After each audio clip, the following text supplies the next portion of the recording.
ഇക്കുറി ചിരാഗ് പാസ്വാന് വീണ്ടും ഒരു പുതിയ ടാസ്ക് കൊടുത്തിരിക്കുകയാണ്.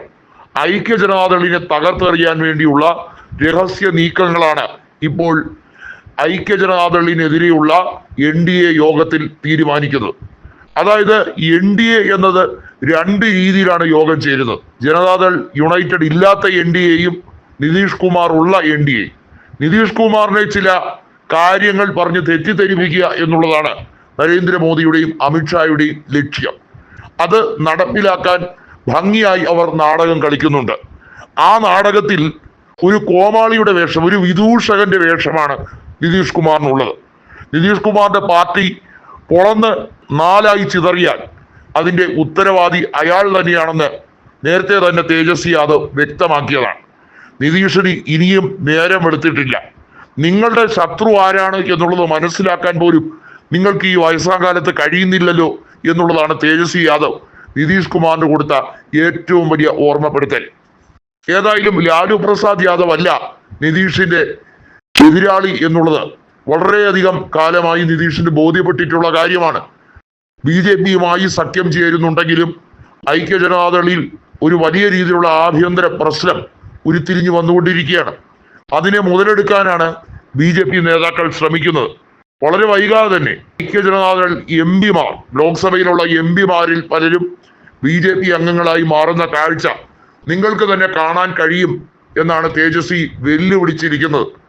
ജാതി സെൻസസ് ഉൾപ്പെടെയുള്ള കാര്യങ്ങൾ നടപ്പിലാക്കാൻ BJPക്ക് വലിയ രീതിയിലുള്ള എതിർപ്പുണ്ട്. തൽക്കാലം തെരഞ്ഞെടുപ്പിനെ അതിജീവിക്കണമെങ്കിൽ അത്തരത്തിൽ ഒരു വാഗ്ദാനം നൽകണം. എങ്ങനെയാണോ ഞങ്ങൾ തെരഞ്ഞെടുപ്പിൽ അധികാരത്തിൽ വന്നാൽ ഓരോരുത്തരുടെയും അക്കൗണ്ടിൽ 15 ലക്ഷം രൂപ വീതം കൊടുക്കും എന്ന് പറഞ്ഞതുപോലെ ജനങ്ങളെ കബളിപ്പിക്കണം. എന്നിട്ട് ഞങ്ങൾ അങ്ങനെയല്ല, സാങ്കേതികപരമായി നൽകും എന്നതാണ് പറഞ്ഞത് എന്ന രീതിയിൽ ഇതിനെയും വളച്ചൊടിക്കണം. അതാണ് നരേന്ദ്രമോദിയുടെ ഒരു മേക്ക് ബിലീഫ്.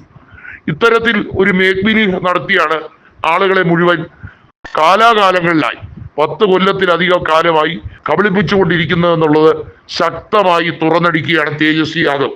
ഇനിയും നിങ്ങൾക്ക് ചിന്തിക്കാൻ സമയമുണ്ട്. പാർട്ടിയെ കുളം തോണ്ടാൻ വേണ്ടി നിങ്ങളുടെ സഖ്യകക്ഷികൾ ശ്രമിക്കുന്നുണ്ട്. നിങ്ങളുടെ കൂട്ടത്തിലുള്ളവരുടെ പ്രധാന അജണ്ട നിങ്ങൾ തന്നെ ശ്രദ്ധിക്കൂ. ഒന്ന്, ജഗൻ റാം മാഞ്ചി, അയാൾ കേന്ദ്രമന്ത്രിയാണ്.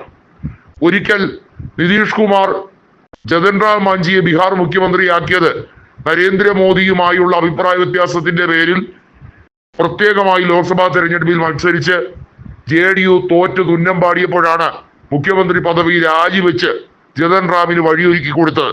എന്നാൽ അയാൾ പിടിച്ച പിടിയാലെ പാർട്ടി വിട്ടുതരില്ല എന്ന് പറഞ്ഞിരുന്നു. ഒടുവിൽ ആ പാർട്ടിയിൽ നിന്ന് ജഗൻ റാം മാഞ്ചിയെ പുറത്താക്കേണ്ടി വന്നു. ഒടുവിൽ അയാൾ ഹിന്ദുസ്ഥാൻ അവാം മോർച്ച രൂപീകരിച്ചു. ഇത്തരത്തിൽ തന്നെയാണ് നിങ്ങളുടെ പാർട്ടിയിലുള്ള പല നേതാക്കളും ഇപ്പോൾ BJPയുമായി ബാന്ധവം പുലർത്തുന്നത് എന്നുള്ളത് മനസ്സിലാക്കൂ എന്നാണ് തേജസ്വി വ്യക്തമായി പറഞ്ഞിരിക്കുന്നത്.